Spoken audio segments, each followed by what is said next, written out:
Carolina Insider is presented by Wells Fargo, official sponsor of Carolina Athletics. So the Tar Heels on the football side of things improved to 8-1 overall, 5-0 in conference play. Carolina in the driver's seat, not quite there, but in the driver's seat to advance to the ACC championship game. So football's doing great. Basketball's about to get started. The men begin Monday night, 9 o'clock in the Smith Center against UNCW. The women begin their season on Wednesday at home against Jackson State. Adam Lucas and I had a chance to catch up with Anya Poole this week from Carolina women's basketball. Anya, tell us a little bit about what's been going on over the last couple of weeks as you guys have been preparing for the year. Yeah, it's been pretty good so far. I mean, we've just been putting in a lot of work, putting in a lot of plays, just getting ready to play these games and to play how we know how to play. Trying to win some games, trying to get to this tournament. A lot of personnel on this year's team is going to look familiar to Carolina fans who got to know y'all last year during a very successful season. Where have you seen this team get better? Where do you expect more than last year? I think this team has gotten a lot better with the connection part. We were very, very connected last year, I can say that. And some teams, they have their ups and downs, but it's the way that you fight through that and figure out how to fix that. And I think that because we are such a veteran team this year, we got a lot of, this team is very young, this team is very young last year, and we don't have that this year. We have a lot of people who were here last year, went to the tournament, so I just think that helps us a lot because when we get in the situation where we face adversity, we know how to handle that. And I can say it's a lot of talent. Everybody wants to get better. So, something to look forward to. What allows a team to find that connection and that togetherness? Because I don't think it happens for every single group. I think it's just the will to want it. A lot of us are like, well, if we don't get along off the court, if we don't get along on the court in practice, it won't work during the games because that's when the adversity really hits you because you're playing against somebody else who doesn't really care who you are, they just want to beat you. So, we're all just like, well, we're in this together. We fight from 1 through 12, and from 1 through 12, we have each other's back, and that's how we kind of push along through this journey. What about you personally? Where do you feel like you've made improvement over last year? Where are we going to see a different Anya Poole this year? Oh, man. Coach Banghart harps on this a lot. I can say just my physicality. I'm running the floor a lot better. She's been, getting in me about that one. I had a couple spurts last year, but I think this year I've kind of harped on, trying to get up and down the court a little bit faster. And just my outside game, I'm shooting more. I'm more comfortable shooting the 17-foot jumper. That's about it. How difficult is it to get used to the physicality, especially of the college game? I'm going to guess that was something new and different. Yeah. Well, when I was in high school, it was pretty aggressive. I went to Southeast, so my coach was very like, So we were all like, oh, okay, well, we have to get on the same page as you. So she always taught me to just, meet the challenge with the challenge. So I even spoke to my mom. I was like, hey, if you're going to come at me with physicality, I'm going to bring even more physicality to the plate. So, coming to college, it was just a mindset that I already had. And even though it was harder than high school, it was just like something that I already knew how to work through because I'm never going to let somebody beat me in anything. So I'm just like, okay, you want to fight with me, I'll fight with you back. Where did that competitiveness come from? Is that always been It's there? always been there, especially on the court. Like my mom always says, like, oh, you'll think Anya's the meanest person when she's on the court, but when she's off of it, you think she's a totally different person. I'm just like, when I'm on the court, I'm very locked in. Like I said, I'll never let somebody just beat me and say that they can beat me. Like you can never say that without saying that I put up a fight. Well, I thought Anya was about to fight me right now. Like, she was getting locked in right here. No. That is why we did not want to do this interview on court because we knew we couldn't handle that. Anya, the Tar Heels might have snuck up on some people last year, especially maybe at the end of the year, but that is not going to happen this year, preseason number 12 in the country. Right. What's the difference in mindset required when every team's going to want to beat a team that's close or in the top 10? I think just knowing that every team wants to beat a team like that. Coach Banghart says all the time, you will always have a target on your back. So play like you have a target on the back. Never go into a game underestimating a team. And I think we have 1 through 12, especially like the veterans, especially in the junior class, we're always like, okay, well, we're going to go in this game and we're going to play the game. We don't care what's on your chest. We don't care who you have.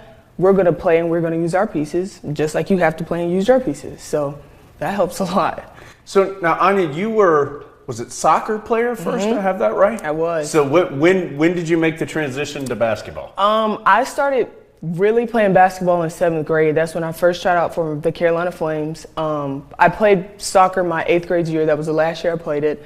But then after that, I was always told, oh, you're too tall to play soccer. And I'm like, okay. So I was like, I'll try out for basketball. And then from then on, I got a trainer. He's been my trainer since then, and we've just been on the up. How did soccer, or maybe did soccer, help you with basketball? I would think, at least footwork-wise, it could help you a lot. I can say it helped me, like, foot-wise. I'm very quick. I mean, people might not say, be like, oh, your posts are very slow. No. Like, I might look like it, but I promise you I can. Like, my feet are very quick, and even my coaches are saying it. Strength conditioning coaches are saying it. And I think that helped a lot because that makes people underestimate me because I am pretty tall, but that first step, I'm gonna get you. I'm gonna get you. Anya, great. Thanks so much for being with us. Appreciate the time, and we really look forward to watching you on the court Thank this you year. so much. Carolina Insider is presented by Wells Fargo, official sponsor of Carolina Athletics. Welcome back to the show. Let's wrap things up with some Olympic sports coverage, and a lot of these Olympic sports into their ACC tournaments. That includes men's soccer, who defeated Boston College. Women's soccer, it took PKs, but they knocked out Duke in the semifinals. Field hockey wins the ACC championship. They are 17-0 heading to the NCAA tournament. And in volleyball, there's no ACC tournament in volleyball. It's just the regular season winner, so getting near the end of that. And the Tar Heels won their 15th match of the season with a straight set victory over Notre Dame. Let's see a lot of highlights of a lot of successful Tar Heel teams. Giffen out of bounds to set up the corner.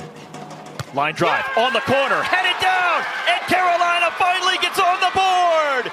Here late second half, and who else? Ernest Bawa. The flip, the goal, and it's 1-0 UNC. Eagles with time running out here. Diego Ochoa from distance, oh, and a terrific save.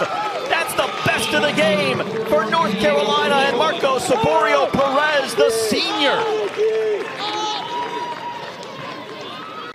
Well, Cooper had been marking Hansen. She's not out there at the moment for Duke. Hansen got her head to it, and it is saved off the line. Actually, I think that was Gambone who headed the ball for North Carolina. Yeah, it did bypass Hansen in the box, and it found its way to Gambone. It's round 8 of the shootout. Save! Allen gives her team a chance to win it. Moxley in the moment sends North Carolina to the final. And Madsen flip-flop there, set it up for Madsen on the big line. The rebound is out. Slinker trying to slide it through. And they do nice job by Carolina in position for the rebound and the put away. It's 1-0 Tar Heels. Madsen, a little slip to Bruning. Tipped in for the goal. Nice job. Patience by the Tar Heels. And they're up 2-0. Here come the Tar Heels into the circle. And the run of the goal, and Riley Heck with the put away as she held on to that ball for the very, very, very last second. And the insurance for the Tar Heels now with 3:03 to go. North Carolina, an unprecedented 6th consecutive ACC championship, 3-2 over Virginia. Tar Heels 3 away from closing out the second. Nico kept alive by Schaffmaster. Bostic behind the back to Howard. Thompson.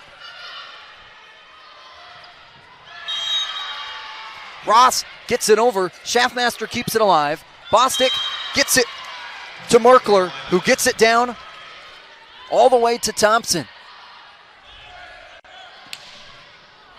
Schaffmaster. Monson gets it over. May receives. Schaffmaster will get it down and UNC will pick it up in a 3-set sweep. That'll do it for us this week. Thanks for being here. A lot of great Tar Heel topics to discuss. That includes next week, Carolina heading on the road. Another big one. This is at Wake Forest, 7:30 next Saturday night. We'll have that. We'll have basketball and a lot more next time we see you on the Carolina Insider.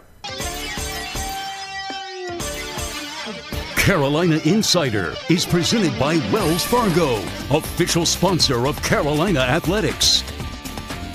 Visit your Carolina Ford dealer, proud partner of Carolina Athletics. The 2022 Ford F-150, a tradition of excellence. Visit your Carolina Ford dealer today.